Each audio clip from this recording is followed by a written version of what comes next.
Y voy a estar abordando todos los martes voy a estar hablando de este tema. Este es el tema general del que se van a desprender diferentes temas. Entonces, todos los martes voy a estar hablando de este tipo de temas que más o menos son instrucciones pastorales doctrinales, es decir, no porque yo quiera, sino porque lo vamos a leer a la luz de la palabra. Entonces ese es el tema general, pero el tema de hoy va a ser la restauración de un caído. A ver usted cómo lo vamos a ir amarrando. Pero entonces quiero empezar hoy con una introducción, y esa quiero que la vaya grabando en su corazón. Hay tres esferas en las que nosotros nos movemos: la esfera terrenal, la esfera espiritual y la esfera celestial. Son las tres esferas en las que todo se mueve en esas tres esferas. Y las tres al final están ligadas. Y tenemos que saber que esas tres esferas, al poderlas entender, uno también tiene la oportunidad de ir creciendo. El evangelio no es totalmente terrenal, pero sí hay algunas cosas dentro de la iglesia que son terrenales, pero no son todas. Hicimos algunas ventas, esa no era una actividad espiritual, esa era una actividad terrenal. Y de esas ventas que hicimos, logramos embellecer la casa de Dios. Eso no es espiritual, eso es terrenal. Sin embargo, lo terrenal nos sirvió y nos está sirviendo también para lo espiritual. Lo que es malo es que lo terrenal se quede como el todo. Lo más importante es avanzar a lo espiritual. Entonces, claro que un padre de familia puede decir un día: yo me llevo a mis hijos a Chetulul o a Chocomil. No es pecado, es una actividad terrenal recreativa y sana, y se puede llevar a su familia. Definitivamente es una actividad terrenal. Qué bueno si tiene los recursos, y qué bueno si puede ir, qué bueno que la pase bien, ¿verdad? Porque hay gente que sale a lugares bonitos y solo anda peleando con su mujer, ¿va? Entonces, en bonitos lugares, pero peleando. Entonces, qué bueno si lo terrenal pues también se hace en paz, en armonía. Muy bien, eso es lo terrenal. Si usted no trabajara, no comiera. Eso es terrenal, ¿verdad? Todo eso es terrenal. Sin embargo, no es lo más importante. Es la base, pero no es lo más importante. Entonces, ¿qué es lo siguiente? Es lo espiritual. Cuando nosotros venimos a la iglesia, nosotros no venimos a algo terrenal, venimos a algo espiritual. Aquí no venimos a hacer negocios, no venimos a saludarnos, a ver cómo está el compadre, la comadre. No. Reprendemos, ¿verdad? Venimos a buscar lo espiritual. Amén. Entonces es la siguiente atmósfera. Y cuando uno se envuelve de lo espiritual, el siguiente paso es que está listo para convertirse en celestial. Lo terrenal y lo espiritual, eso es aquí. Y el siguiente paso va a ser acceder a lo celestial. Pero tenemos nosotros que ir avanzando. Déjeme explicarle aquí. Jesús, por ejemplo, tuvo un cuerpo terrenal. Cuando resucitó, ya su cuerpo no era terrenal, su cuerpo era espiritual. Y cuando ascendió, tuvo un cuerpo celestial. Entonces, igual somos nosotros. Primero tenemos un cuerpo terrenal, luego un cuerpo espiritual y por último un cuerpo celestial. En el caso del Señor Jesús, que es una sombra de nosotros que somos el cuerpo místico de Cristo. Él fue el cuerpo físico, nosotros el cuerpo místico. Entonces esas tres esferas nosotros las vemos también en Jerusalén. La Biblia habla de tres Jerusalén: Jerusalén terrenal, que está allá en el Medio Oriente; la Jerusalén espiritual, que es la iglesia, es la Jerusalén espiritual; y la Jerusalén celestial, que está ahí arriba. Son tres Jerusalén. También la Biblia habla de tres Babilonias: la Babilonia terrenal, que está en el Medio Oriente; la Babilonia espiritual, que es donde moran espíritus inmundos, demonios, esa es la Babilonia espiritual; y la Babilonia celestial, la Babilonia espiritual son las atmósferas de confusión que se dan en medio de la iglesia y afuera de la iglesia incluso. Y la Babilonia celeste, que es donde están los demonios, los espíritus inmundos, ángeles caídos, están en las esferas celestes. Esa es la Babilonia. Es Babilonia terrenal, Babilonia espiritual y Babilonia celestial. Muy bien, le voy a leer unos versículos porque estoy en la introducción, quiero ir rápido. 1 Corintios 15, 44, mire lo que dice: se siembra en un cuerpo natural o terrenal, se resucita en un cuerpo espiritual. Entonces uno puede sembrar en lo natural, pero cosechar en lo espiritual.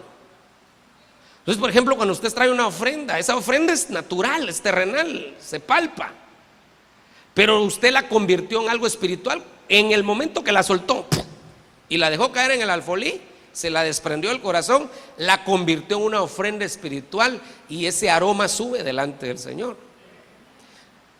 Mientras yo lo tengo en la mano, mientras tengo el dinero en la mano, es terrenal, pero cuando yo lo pongo en el alfolí lo convierto en espiritual. Entonces lo sembré en natural, pero después toda la cosecha que viene es porque viene de lo espiritual que yo hice con lo terrenal. Luego dice: si hay un cuerpo natural, hay también un cuerpo espiritual. Así también está escrito: el primer hombre, Adán, fue hecho alma viviente. El último Adán, que es Jesucristo, espíritu que da vida. Sin embargo, el espiritual no es primero, sino el natural, luego el espiritual. Entonces primero fue el cuerpo natural y luego el cuerpo espiritual. Muy bien, entonces natural o espiritual y espiritual. Pero luego sigue diciendo, versículo 47, el primer hombre es de la tierra, terrenal, y el segundo hombre es del cielo. Entonces mire qué tremendo. Ya no dicen espiritual, sino que ahora es del cielo. Vamos a ver, miremos el 45 y 46. Así también está escrito: el primer hombre fue hecho alma viviente, el último Adán espíritu que da vida. Sin embargo, el espiritual no es primero, sino el natural, luego el espiritual. Entonces está hablando de natural, espiritual, natural, espiritual, natural, espiritual. Pero cuando el nombre natural evolucionó a espiritual, después ya no le llaman hombre espiritual, sino que le llaman hombre celestial. El primer hombre es de la tierra, terrenal. El segundo hombre es del cielo. Entonces ya no le dicen espiritual. Y están hablando del mismo, porque el Señor Jesucristo cuando resucitó con un cuerpo espiritual, pero después subió y entonces ya le dieron un cuerpo celestial. Entonces primero era terrenal, después espiritual, después celestial. Entonces por eso dice: el segundo hombre, que es Jesucristo, llegó a ser del cielo. ¿Está conmigo? Como es el terrenal, así son también los que son terrenales. Y como es el celestial, así son también los que son celestiales. Entonces nosotros tenemos que llegar a la imagen del celestial. Pero no vamos a poder llegar a la imagen del celestial si no llevamos el mismo proceso de él: terrenal, espiritual y después celestial. Y el versículo 49 cierra y dice: y tal como hemos traído la imagen del terrenal, traeremos también, ese es el objetivo, esa es la meta, traeremos también la imagen del celestial. Entonces el punto es de terrenal a celestial, pero en medio lo espiritual. ¿Sí está conmigo? ¿Sí me estoy dando a entender, hermano, amado? Perdón, otra vez, ¿me estoy dando a entender? ¿O estoy muy rápido? ¿Sí estoy muy rápido? Pues si mi esposa dice, ahí sí, el alto mando ya puso. Pero mire, estoy leyendo rápido porque si no, no voy a avanzar, pero sí voy a atender esto. Atmósfera terrenal primero, atmósfera espiritual después y atmósfera celestial al final. Entonces lo primero es salir de lo terrenal y convertirlo en lo espiritual, y esa atmósfera que nos envuelva nos va a llevar a lo celestial. El objetivo final es traer la imagen del celestial, pero no se va a lograr si no pasamos por lo espiritual. Amén. Miremos estos versículos, se los voy a leer más despacio. Hay 3 versículos que hablan de congregarse. El primer versículo que habla de congregarse utiliza la palabra sunago, que es congregarse para la iglesia, pero congregarse para cualquier otra cosa. Es un congregarse terrenal. El segundo versículo que menciona la palabra congregarse ya no utiliza la palabra sunago, sino la palabra episunago. Pero ese es un episunago aquí. Fíjese pues, entonces hay un sunago, hay un episunago, pero aquí. Entonces hay un sunago terrenal, hay un episunago que sería el congregarse espiritual, y hay un tercer versículo que menciona la palabra episunago, pero ya no es aquí, sino que es allá, en el cielo. Entonces hay un congregarse aquí, sunago, otro congregarse aquí, episunago, y el tercer congregarse ya no va a ser aquí, sino va a ser en el cielo, va a ser el celestial. Este es el que dice sunago, Mateo 18:20, porque donde están 2 o 3 congregados en mi nombre, ahí estoy yo en medio de ellos. Este es congregarse, esa palabra congregarse ahí es sunago. Entonces, para que Dios esté en una reunión, ni siquiera tiene que ser tan espiritual. Déjeme explicarle. Usted vino a la iglesia y el Señor ya estaba aquí esperándolo. Y dice: aquí se van a juntar mis hijos. Yo quiero oír lo que me van a decir. Entonces usted viene. Y tal vez usted aquí se recordó que no dejó amarrados los chivos, o que dejó encendida la estufa, y ya no alabó al Señor. Pero Dios ya estaba. Pero usted no contribuyó, o yo, no contribuimos a que la reunión evolucionara a espiritual. Nos reunimos, pero no hicimos lo que teníamos que hacer. Dios ya estaba, Dios quería ver lo que íbamos a hacer, pero no hicimos lo que teníamos que hacer. Por eso es que es bien importante saber a qué venimos a la iglesia. Porque no es solo de venir donde 12 o 3, ahí está el Señor. Sí, ahí está el Señor. ¿Y qué? ¿Y qué vamos a hacer? Ahí está Él, pero ¿y qué? ¿Qué va a oír de nosotros? ¿Qué va a ver de nosotros? Entonces no solo se trata de venir, porque al venir venimos a un sunago. Lo que se trata es que al venir convirtamos la reunión en episunago. Episunago quiere decir ir más allá de una simple reunión. Se lo estoy traduciendo en español. Ir más allá de una simple reunión. Entonces, ya venimos a la iglesia, ese es sunago terrenal. Miremos el siguiente versículo, Hebreos 10:25. No dejando de congregarnos, como algunos tienen por costumbre, sino exhortándonos unos a otros, y muchos más al ver que el día se acerca. Esa palabra congregarnos ya no es sunago, sino que esa palabra congregarnos es episunago. No dejen de episunago. Eso quiere decir que hay gente que sí sunago, pero no episunago. Entonces aquí ya no está hablando de que vengan a la iglesia. Este pasaje no está hablando de venir a la iglesia, sino que este pasaje está hablando de qué hago en la iglesia. En otras palabras, no te sunagos únicamente, sino que tú debes de episunago. No dejes de episunago, no dejes de meterte a la presencia del Señor, no dejes de encontrarte con Él cada vez que vengas a la iglesia. Eso es lo que está diciendo. ¿Ya lo vio? Entonces ya es convertir una reunión terrenal en una espiritual. Episunago. Pero la segunda vez que aparece episunago es aquí, 2 Tesalonicenses 2:1. Pero con respecto a la venida de nuestro Señor Jesucristo y a nuestra reunión con Él, Esa reunión ya no es aquí, esa es en el cielo. Esa palabra también es episunago. Pero ya no va a ser aquí, va a ser allá.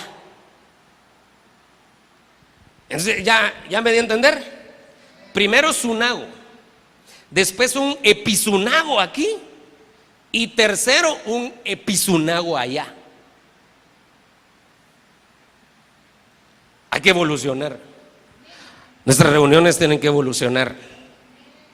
Otra vez, nuestras reuniones tienen que evolucionar de sunago a episunago. El tercer episunago no lo podemos hacer nosotros aquí, ese va a ser allá. Pero ya tenemos que tener la atmósfera esa para que entonces podamos estar en aquella. Entonces yo le quiero dejar, quiero hacer una pausa aquí. Le pido en el nombre del Señor Jesús que cuando vengamos a la iglesia, vengamos a llevarnos algo de parte de Dios, hermano. Vengamos a meternos con el Señor. Vengamos a alabarle. ¿Y qué importa? Tal vez no sabe todos los coros. Tal vez hasta le cuesta danzar, pues aunque sea el paso del elefante, uno para adelante y uno para atrás. Pero usted sabe que usted está haciendo lo mejor que usted puede hacer para que el Señor lo mire y Él se agrade. Usted no necesita tener una voz de ruiseñor para cantarle a Él. Para estar aquí sí se necesita afinar. Pero si no está aquí arriba, no necesita estar afinado.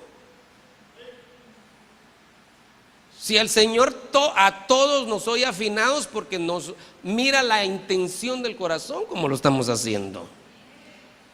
Ellos sí tienen que estar afinados porque nos tienen que dirigir a nosotros, ¿verdad? No puede ser un relajo, unos cantando en la, otros en sol, otros en fa. No se puede, tiene que haber una entonación, pero nosotros no. Si a usted le salen gritos de lo que pero usted métase a llevarse algo del Señor cada vez que viene a una reunión. Convirtamos nuestras reuniones en epireuniones, en episunagos. Convertir las terrenales en espirituales. Hermano, qué triste si una iglesia se utiliza solo para lo terrenal. Reunámonos. Sí, pues reunemos a qué. Tenemos que alabar al Señor, tenemos que meternos en su presencia, tenemos que intimar con Él. Que podamos nosotros sentirnos tristes si salimos del culto y no pudimos sentir su presencia. Si no puede ser, y los demás lloraron y yo no. Los demás se metieron hasta la recámara del rey y yo no. ¿Cuántos quieren que en este lugar hayan episunagos? Otra vez ese amén todavía no me convence. ¿Cuántos quieren que en este lugar hayan episunagos? Esta casa, yo hago una declaración pastoral, profética, debe ser una casa de episunagos, una casa de reuniones espirituales. No reuniones, nos vamos a reunir para celebrar el cumpleaños del pastor. Está bueno, yo le agradezco, amén, comámonos el pastel, pero lo espiritual primero, ¿verdad? Bueno, el pastor cumpleaños una vez al año, está bueno. Pero lo espiritual, que no se convierta nuestra congregación nada más en un club social, ni un grupo religioso, sino que podamos llevarnos de este lugar siempre una porción de parte de Dios. Amén. Le voy a hacer una pregunta, no me la conteste, por favor, no me la conteste, pero sí contéstesela a usted mismo. ¿Ya lleva algo para su casa hoy?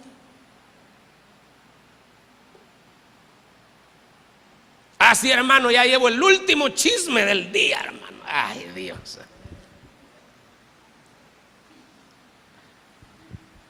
Que ya llevamos algo de parte de Dios. Es una pregunta que tenemos que contestarnos, ¿verdad? Que nuestras reuniones se conviertan en reuniones espirituales.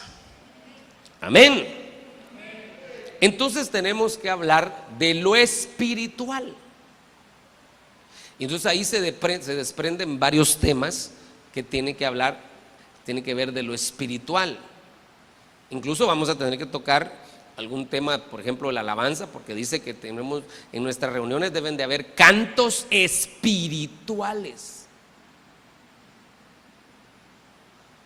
Tenemos que hablar de la alabanza. ¿Está conmigo? Pero hoy no vamos a hablar de la alabanza, sino vamos a hablar de la restauración de un caído. ¿Qué debe de suceder en un lugar donde se episinagoguea? Debe haber restauración de caídos. Debe haber restauración de caídos.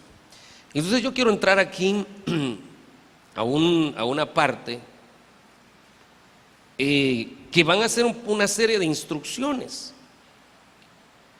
Pero miren lo que dice aquí: hermanos, si alguno fuere sorprendido en alguna falta,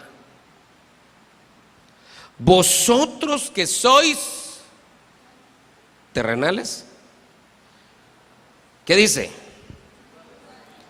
Espirituales, restauradle con espíritu de mansedumbre, considerándote a ti mismo, no sea que tú también seas tentado.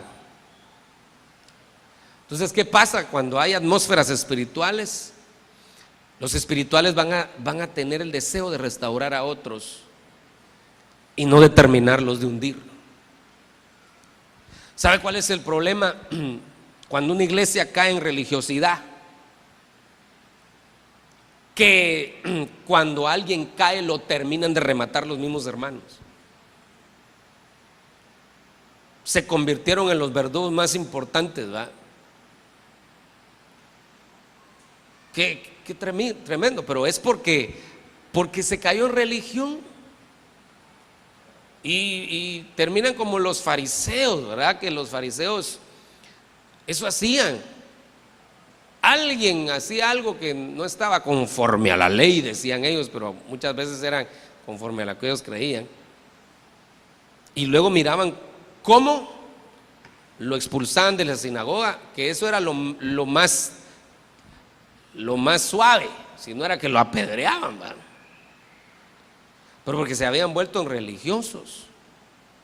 Yo creo, hermano amado, que si nos convertimos en espirituales, también se va a desarrollar en nuestra congregación un espíritu de restauración. No un espíritu de alcahuetería, ¿verdad? Va a seguir pecando, mijito, seguir pecando. No, tampoco. Sino que un espíritu de restauración. Amén. Entonces aquí yo quiero que empecemos a hablar de algunas cosas que se van a convertir en unas instrucciones. Número 1, dice que el que fuere sorprendido, diga conmigo, es sorprendido. Entonces vamos a hablar del que es sorprendido. Tenemos que entender entonces que si fue sorprendido, afectó a otros. Déjeme explicarle que cuando alguien es sorprendido, bueno, se me olvidó una cosa antes. Si fue sorprendido es porque no confesó su pecado. Aquí no está hablando de alguien que confesó su pecado. Si confesó su pecado no fue sorprendido, él lo confesó. Y el trato de que para el que confiesa el pecado, para el que es sorprendido es diferente. Los dos van a ser restaurados, porque aquí dice que incluso si es sorprendido puede ser restaurado. No digamos el que confesó su pecado, porque el que confiesa su pecado y se aparta alcanza misericordia. ¿Está conmigo? Pero el que es sorprendido también alcanza misericordia, porque aquí dice que hay que restaurarlo. Entonces los dos alcanzan misericordia, pero el trato es diferente. Entonces note que no estamos hablando de alguien que confesó su pecado, sino que alguien que lo sorprendieron en un pecado. Entonces el pecado fue evidente. Entonces aquí tenemos que sacar un par de cosas que necesito que usted considere, porque en el diario vivir de la iglesia, el pastor, su pastor, muchas veces se enfrenta a situaciones como estas. Y usted tiene que saber cuál es su papel como espiritual. Y yo también. Tenemos que saber cuál es el papel que nos corresponde. Entonces, si alguien fue sorprendido, ya entendimos que no confesó el pecado, sino que lo agarraron con las manos en la masa, o en la mesa, o en la misa, o en la moza, o en la musa. Las 5 vocales coinciden, ¿verdad?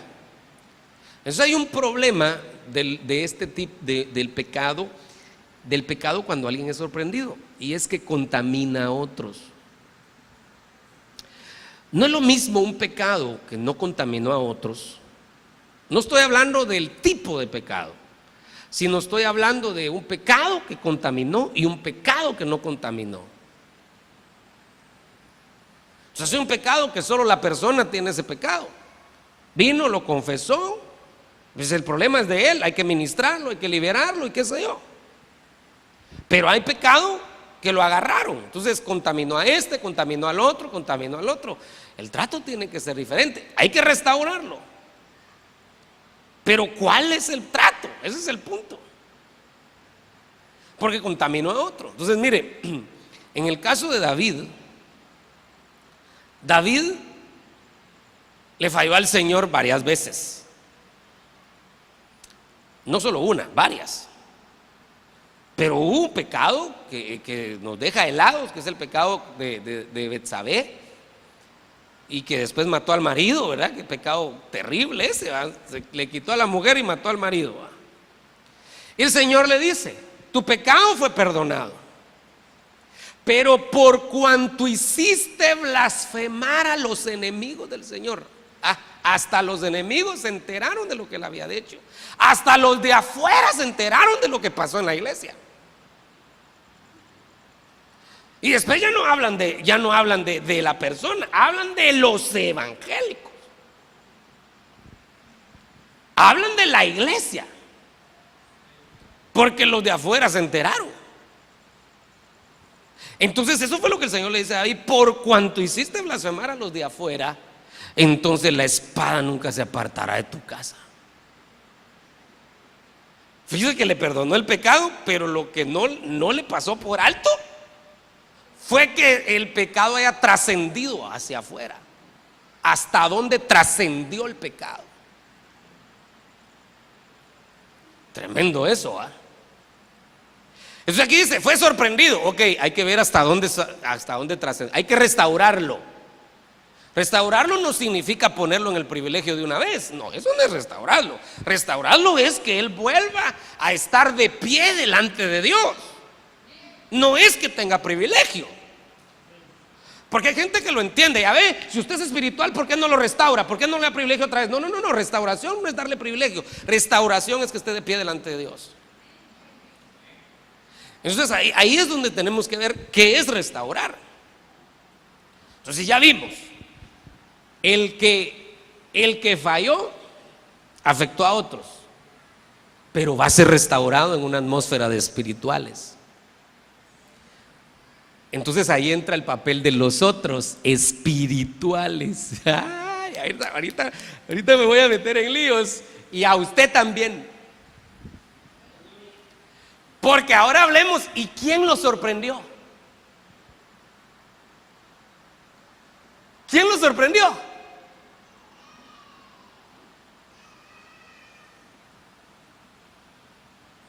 ¿Quién lo sorprendió? Alguien los tuvo que sorprender.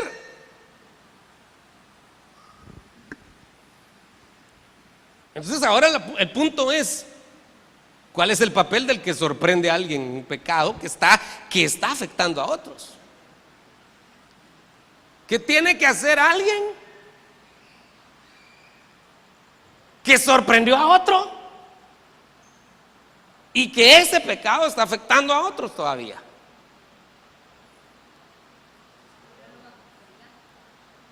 Ponerlo bajo autoridad, dice la hermana. Mire, muy bien. ¿Alguien más?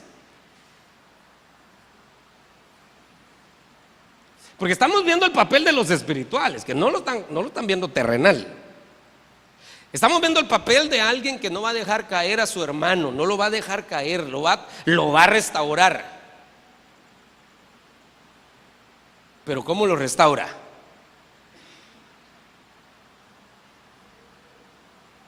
Denunciándolo.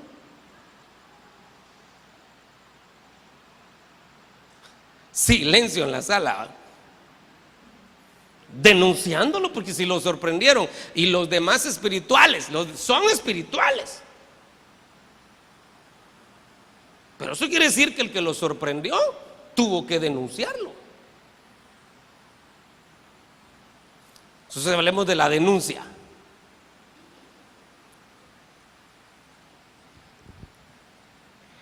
Hay 4 tipos de personas y usted dígame cuál debería ser realmente el espiritual. ¿Será espiritual el que no denuncia? Yo soy tan espiritual, yo no voy a denunciar eso. Yo creo que es terrenal. ¿Será espiritual el que denuncia? Porque ese es el segundo tipo de personas. Denuncia, pero no está dispuesto a testificar. Pastor, yo lo vi, pero no voy a decir que yo le dije, porque entonces yo no quiero problemas, pastor. Entonces, ¿y qué digo? No voy a decir que yo me lo inventé. Yo tengo que decir quién me lo dijo. Entonces, el que denuncia y no está dispuesto a testificar también es terrenal, porque si así actúan los de afuera también, y se convierte en un chisme. Si no denuncia, terrenal. Y si denuncia, no está dispuesto a testificar, es un chisme. Tercer caso, el que denuncia y testifica, pero él quiere también formar parte de la disciplina. Yo sí estoy dispuesto a testificar, pastor, pero quiero ver,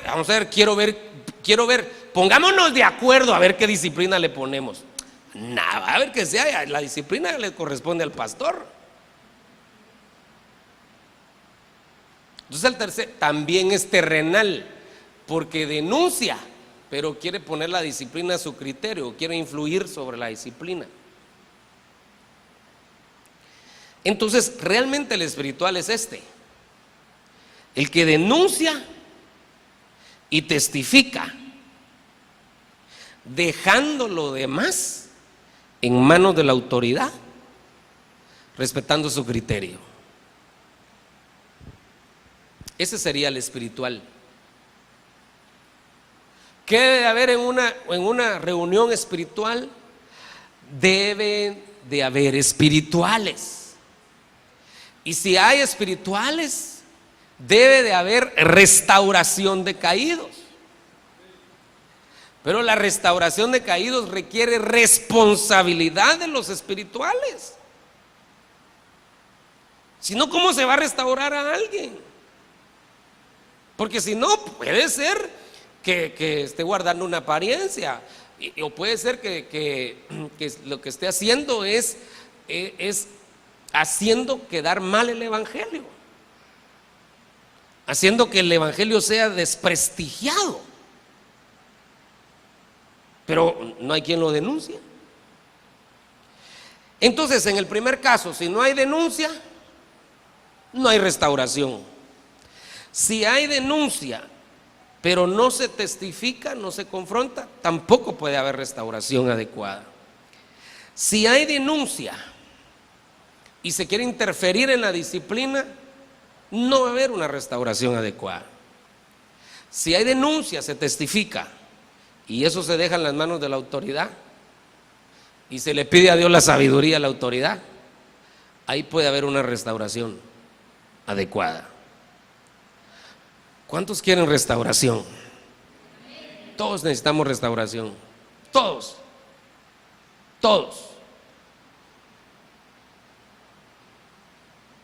Que Dios tenga misericordia. Que en nuestras reuniones, en nuestras episunagos, haya una verdadera restauración. No sé si me ayuda a decirle al Señor: te pedimos, Señor, que en este lugar siempre haya una verdadera restauración. Siempre, siempre. Ayúdanos a restaurar. Por favor, Señor, ayúdanos a restaurar. Amén. Denle un aplauso al Señor esta noche, hermano.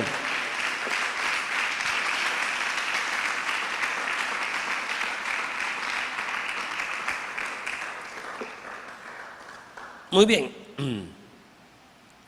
Ahora miremos, hablemos un poco de cómo se hace, cómo se lleva un caso, cómo se conduce un caso hacia la restauración. Lo primero que quiero que veamos es estos dos pasajes que nos dan una luz. Mateo 7:1 dice: no juzguéis para que no seáis juzgados, porque con el juicio con que juzguéis seréis juzgados, y con la medida con que midáis se os medirá. Este pasaje lo utilizan muchos para decir: no hay que poner en disciplina al hermano, porque no juzguéis para no ser juzgados. No, aquí no está hablando de disciplina. Aquí está hablando de juzgar, de señalar. No juzguéis, no señaléis para que no seáis juzgados. Porque incluso, hermano, decía un gran siervo de Dios: el que no es gordo es chibolón. Así decía él. Otros dicen: el que no cojea de un pie, cojea del otro. Lo que pasa es que miramos tan mal lo del hermano que lo de nosotros lo hacemos chiquito. Pero habría que ver qué realmente está peor, porque hay pecados que se miran que no son tan graves como pecados que no se miran.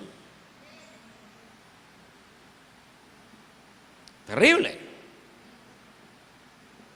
Entonces aquí está hablando de no señalar. En lugar de señalar, mejor, si es espiritual, si usted considera que hay una denuncia que hacer y va a testificar, pues hágalo. Y si no, mejor calladita la boca, porque si no se convierte en un chisme. Ese juicio no se puede hacer en la iglesia: juzgar, señalar. Pero este sí. 1 Corintios 6:4. Entonces, bueno, de hecho la palabra aquí es la palabra crinos, que tiene que ver con señalar, en el versículo anterior, ¿va? Pero en este versículo, 1 Corintios 6:4, entonces, si tenéis tribunales que juzgan los casos de esta vida, ¿por qué ponéis por jueces a los que nada son en la iglesia? Para vergüenza vuestra lo digo: ¿acaso no hay entre vosotros algún hombre sabio que pueda juzgar entre sus hermanos? Entonces, ¿sí se puede juzgar en la iglesia? Sí se puede, pero aquí ya está hablando de otro nivel de juicio, no de señalar, sino de traer un caso. Vení para acá, vamos a platicar. Mira, fulano de tal dice esto, y aquí está él. No es un chisme, aquí está. Dice que tiene fotos. ¿Qué decís? Entonces ahí estamos ya entrando a un juicio. Este juicio es un juicio criterión. El otro es un juicio crinos. Este es un juicio criterión, donde ya se entran a analizar diferentes cuestiones y está sometido a una autoridad. ¿Acaso no hay entre vosotros algún hombre sabio que pueda juzgar entre los hermanos? Tiene que haber alguien que pueda juzgar los casos dentro de la iglesia. Entonces, si hay ese caso, no se va a juzgar para mandar al infierno al hermano, se va a juzgar para restaurarlo. ¿Qué sucede en las atmósferas espirituales? Debe de haber restauración. Yo creo en la restauración, hermano. Otra vez, yo creo en la restauración.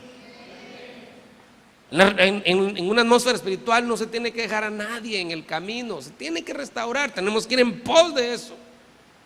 Pero tiene que haber un orden, tiene que haber un juicio criterión. Entonces, criterión es de donde viene criterio, y es ahí donde se le entrega a un pastor el criterio del caso. Y se debe considerar que el pastor tiene la capacidad para hacerle eso, y si no tiene la capacidad se la va a pedir a Dios, pero se le va a entregar a él, el criterio suyo va a prevalecer, entonces se pone bajo autoridad. Pero ¿qué sucede? Que muchas veces se denuncian los casos, pero se quiere que predomine el criterio del que lo denunció, o que predomine el criterio de la mayoría, el pueblo unido. Tiene que haber alguien con criterio, un criterio espiritual, para no mandar al infierno al otro, ni tampoco para acuchuchar su pecado, sino para que sea restaurado. Amén. Entonces, ahora ya nos dicen, ¿verdad?, cómo los espirituales tienen que ver los casos en restauración. Porque todos tropezamos de muchas maneras. Cuando dice todos, ¿a qué se referirá? Entonces yo podría decir ahí, hermano, usted tropieza. ¿Puedo decir eso o no? Sí, pero yo también. Todos tropezamos. Diga conmigo, todos tropezamos.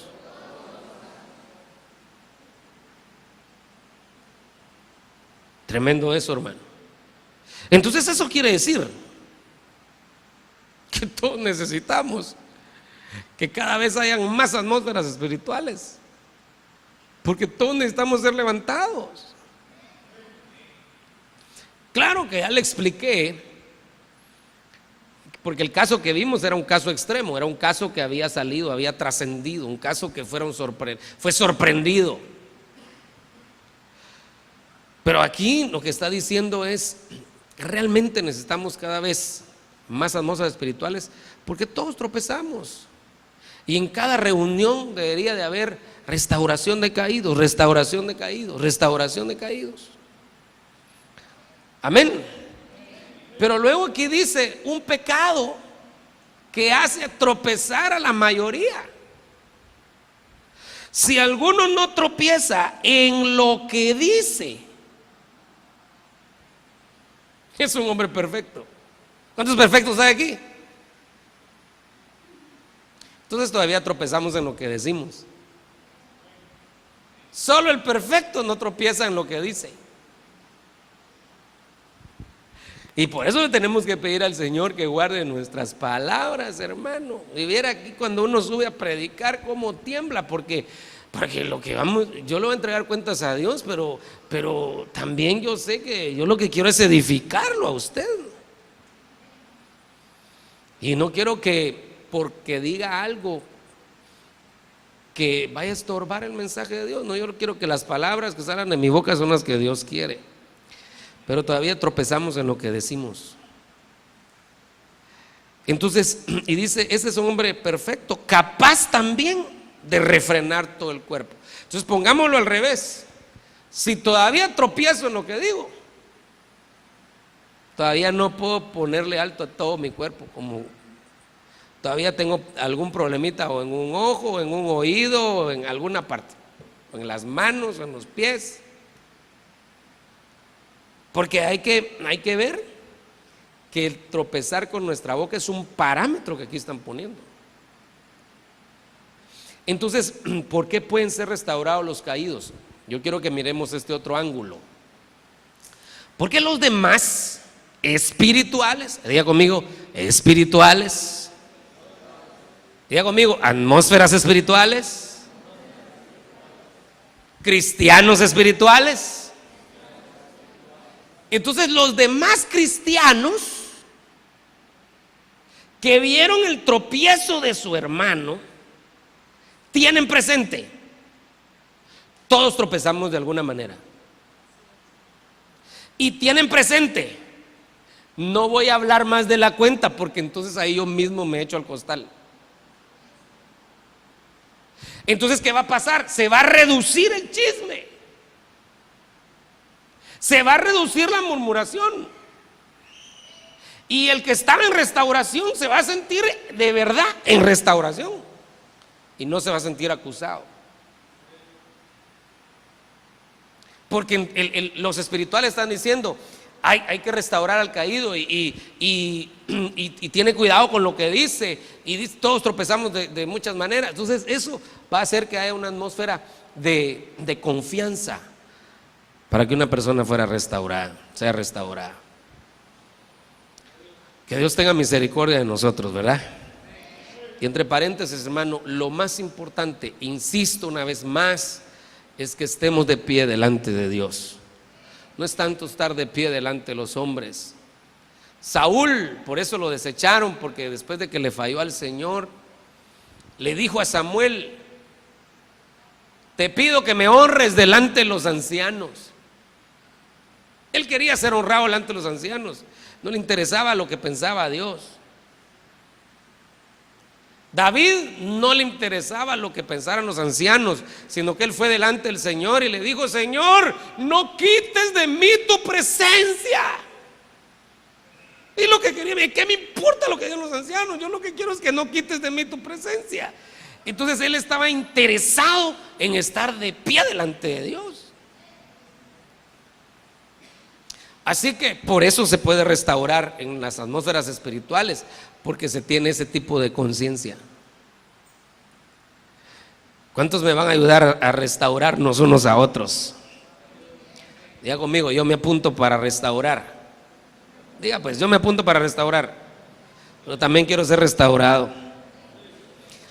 Y si usted mira, si usted siente en este año la revelación, el Señor le muestra algo que no esté bien, y usted diga: por esto no estoy de pie, que el Señor nos ayude a irnos restaurando unos a otros. Filipenses 2:20: pues a nadie más tengo del mismo sentir mío, y que esté sinceramente interesado en vuestro bienestar, porque todos buscan sus propios intereses, no los de Cristo Jesús. Entonces, ¿sabe cuál es un obstáculo para restaurar a alguien? Cuando uno busca sus propios intereses. No se puede manejar un caso pensando en los propios intereses de uno, sino los intereses del Señor, los intereses del Evangelio. Eso es lo que se tiene que ver. Y eso es lo que sucede, hermano. Incluso nosotros, por ejemplo, a veces ponemos algunas normas en aula de niños o en diferentes áreas de la iglesia. No es buscando nuestros propios intereses, sino que pidiéndole a Dios que nos ayude a que sus intereses sean cuidados. ¿Cuáles son los intereses del Señor? Eso es lo más importante. Entonces, muchas veces hay gente que quiere que la disciplina sea dura cuando la persona le cae mal. Está buscando sus propios intereses. Y quiere que la disciplina sea suave cuando es su familia o cuando la persona le cae bien. Está buscando sus propios intereses. ¿Cómo se manejan los casos? No puede ser pensando en mí. Tiene que ser pensando en los intereses del Señor. Si todos pensamos en los intereses de Cristo, va a haber restauración en este lugar. Diga conmigo: los intereses que prevalecen son los intereses de Cristo. Está muy duro el mensaje, ¿no?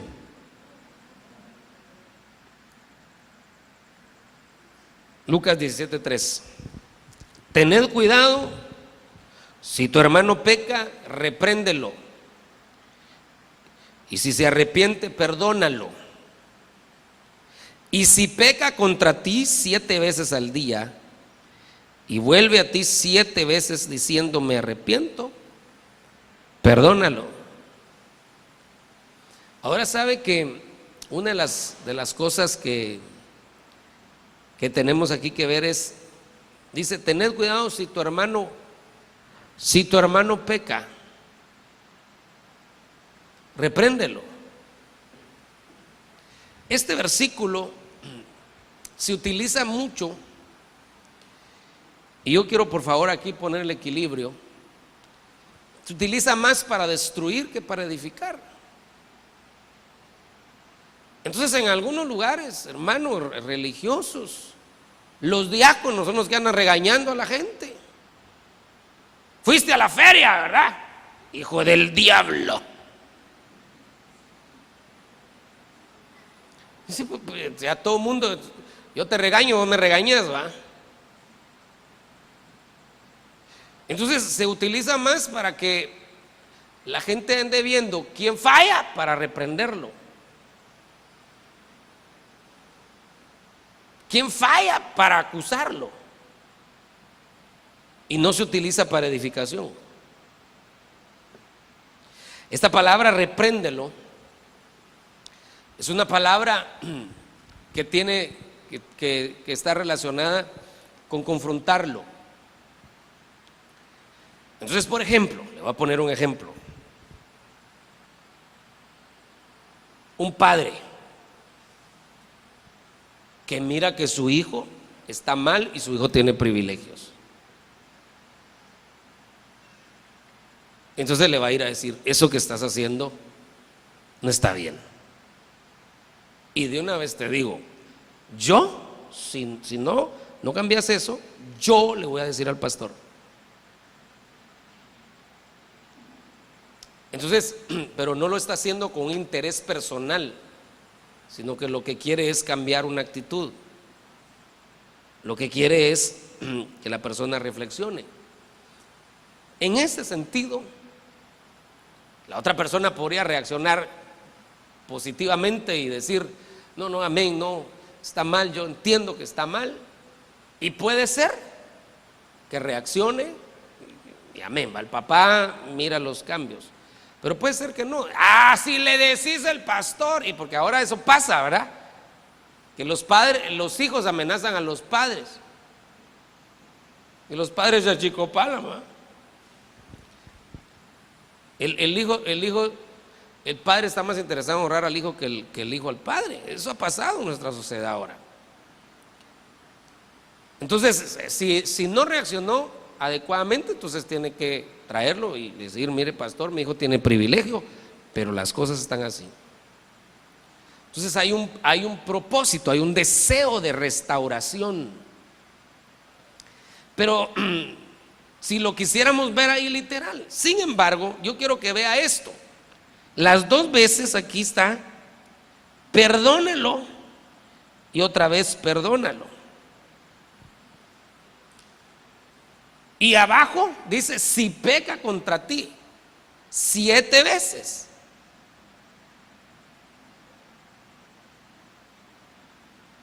Entonces yo lo que estoy viendo aquí, que se está tratando de un litigio personal. Cuando habla, si peca, es un pecado que le afectó. Esa es una, ¿cómo decirle? Una cuestión que se dio entre dos personas. Entonces lo primero que usted debería de hacer, y yo también, es que si miramos que alguien nos falló,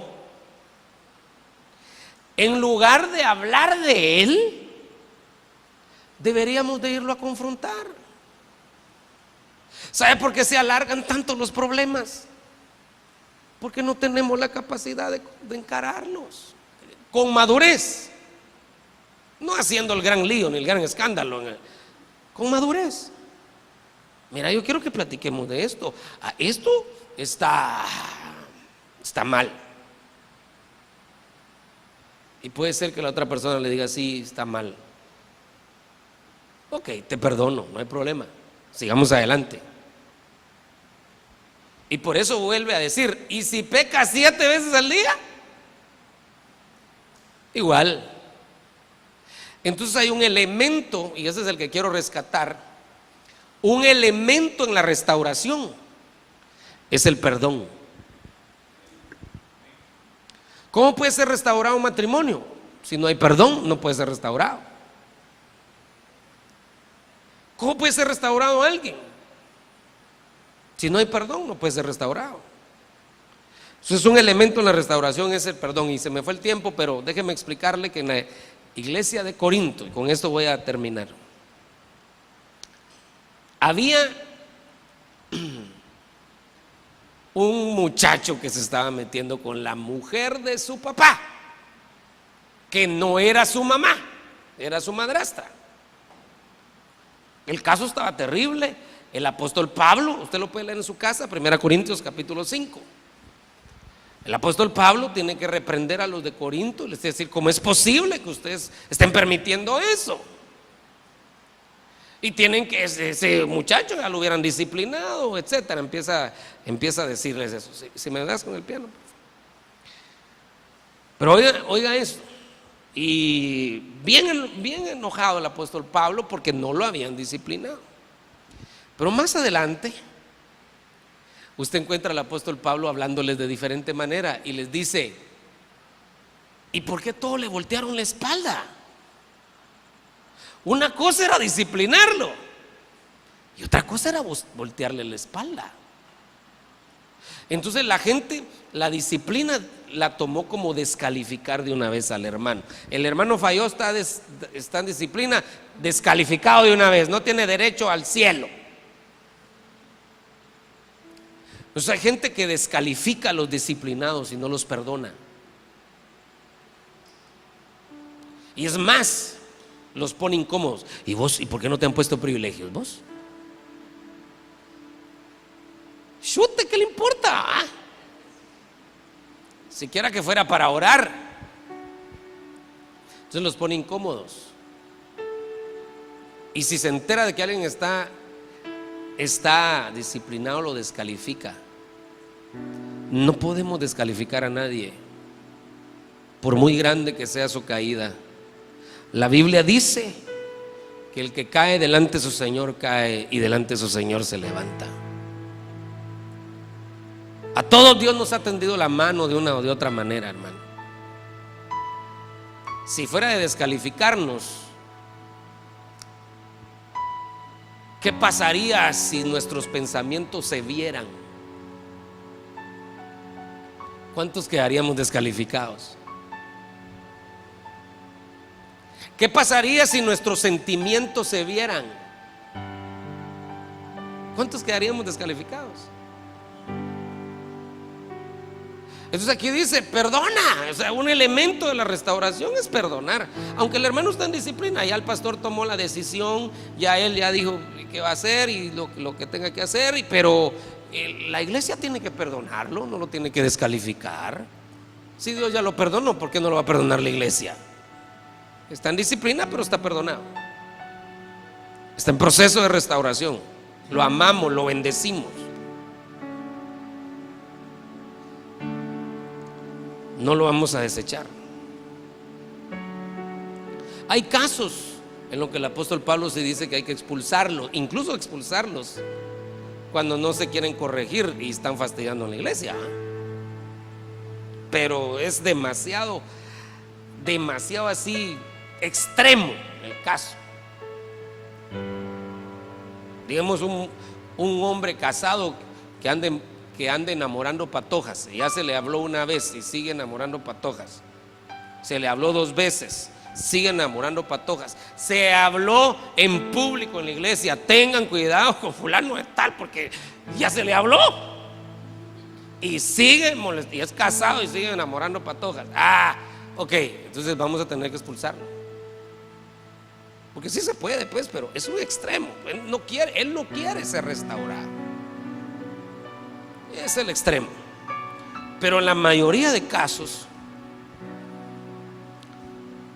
todos anhelamos la restauración, y alguien que incluso se pudo hacer evidente un pecado, también anhela la restauración. Entonces el perdón es un elemento que no contraviene de una disciplina. En disciplina, pero perdonado. Entonces yo sí quiero, hermano, pedirle que esto que hemos hablado esta noche nos sirva para salud de la iglesia. Mire, las cosas claras son cosas que traen salud.